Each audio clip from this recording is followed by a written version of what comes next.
Ότι χωρίς τη δίκη και κατάκριση προξενήσω την πολιαμαρτία των μισητή.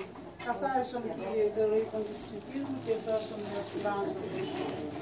Και νυν και εις τους αιώνας των αιώνων. Αμήν. Ολά τα πλήθη των εμών Θεοτόκε πτεσμάτων. Προσέ κατέφυγον αγνή σωτηρίας δεόμενος. Επίσκεψε την ασθενούσα μου ψυχή και πρέντζευε το Υιό σου και Θεό ημών. Δοθήνε με την άφεση, ον έπραξα δεινών μόνοι ευλογημένοι. Kyrie eleison, Kyrie eleison, Kyrie eleison, Kyrie eleison, Kyrie eleison, Kyrie eleison, Kyrie eleison, Kyrie eleison, Kyrie eleison, Kyrie eleison.